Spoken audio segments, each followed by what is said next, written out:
Julia Lagerhorn is present. She is driving, so she's not able to unmute herself, but she is present, and Heather Morin is present.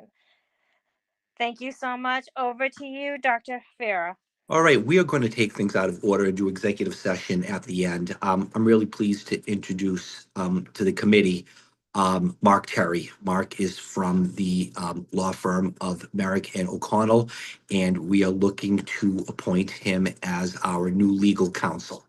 As the committee is aware of, about 6 weeks ago, Greg Pagnini, our attorney for 6, 7, 8 years, resigned to take employment elsewhere. And over the past 6 weeks, we started looking for new firms. And I had the opportunity with Chairperson Morin and Ms. Bergstrom to meet with Mark Terry along with Courtney Keegan about a month ago, 2 or 3 weeks ago, where he was able to give an overview of his background and what he's done. So what I'd like to do tonight is just give Mark about 5, 10 minutes to tell the committee a little bit about himself, his law firm, his work, and his background, and then hopefully move to appoint him as our new legal counsel for the school committee and the public schools. Mark? Thank you, Paul. So good evening, everybody. I did have the opportunity to speak with the chair and vice chair and superintendent a couple of weeks ago, I guess it was. My name is Mark Terry. I'm a partner at Myrick. I lead the school law practice here. I've been with the firm for 25, 26 years. Lost track at this point, I think 26. And really my focus is school law. I do represent some municipalities as well, but it's really predominantly school law that I do and have been doing for all that time here. I love what I do. I love the fact that I'm supporting public education in what I do. I think that's something that kind of comes from roots of parents and beliefs in how you're raised about public schools. As the superintendent knows, I also sit on a school committee and have for a decade. And I think that often gives me a little bit more perspective to sort of things that you all are dealing with, the challenges that you have as school committee members. I see that from a little bit of a different lens than I think, sort of the average school attorney might.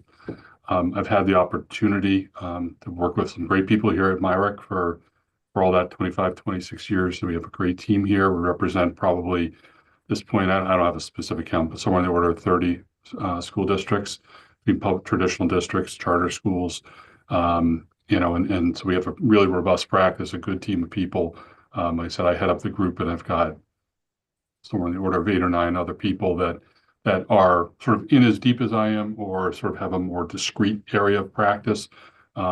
One of the things I always like to talk about is our firm is a large firm. We have 75 attorneys and wide-ranging practices. So what that really means for you all is that there are some things that I think smaller firms that maybe really focus only on school law don't have the depth that we have. So an example, we've got a tax attorney. We have all sorts of issues come up with foundations that support schools and the like. He understands all that stuff way better than I ever will, and I have the benefit of his expertise. We also have people that do town council work, so they really know like procurement law at a level that is beyond what I do. And there's a lot of overlap among us at different places, but we just have a larger group of people with a wider range of experience than I think most other school law firms have. That allows us to serve our clients more efficiently and hopefully in a more responsive manner. So I'm notwithstanding all of what I just said, I'm not really big on like self-promotional stuff. If there are questions from the committee members, I certainly would rather share with you information that you're interested on rather than prattle on for 5 or 10 minutes or whatever the superintendent already gave me. But I certainly would welcome the opportunity to work with the Douglas schools. I think many, many, many years ago, my firm did work with you all. I think it was further past and then when you started with Attorney Pagnini, but I'm talking 20 years ago or something like that. So I'm certainly, like I said, I'll stop talking and just if there are any questions you all have for me about me, my background, my practice, my firm, I'm happy to answer those. I'll just add a couple other things about Mr. Terry. Like I've known him for about 10 years. And as he said, he's been in the field for over 20 years. One thing that attracted us to the firm is the fact that they do have that expertise in whether it's tax law, whether it's in HR, whether it's in FMLA. So Mark has people that he can go to for that. Mark's been sitting on the school committee for over 10 years. So as he mentioned, that brings a wealth of knowledge and a different perspective. In one of Mark's other districts that he works for, he has worked closely with James Kolbiaka, our MTA rep. So he knows James well and has worked with him so he can hit the ground running with that. And in addition to that, in another venture, another offshoot of something that he does, he has had meetings with and in parts groups with Matt Wojak, our town administrator. So also has some familiarity with Mark. So he's already somewhat acquainted with the Douglas Public Schools, which gives him that ability to move forward a little quicker than some other attorneys. With that, I'll turn it over to the committee for questions.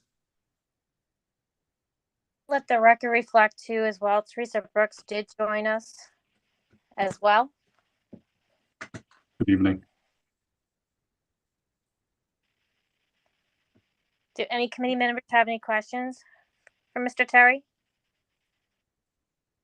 I don't have any questions, but I'm just really excited that with all your experience that we have the opportunity to work with you. I think you'll be a great fit to our team. Thank you. Appreciate that. And I do look forward to working with you should you all vote shortly.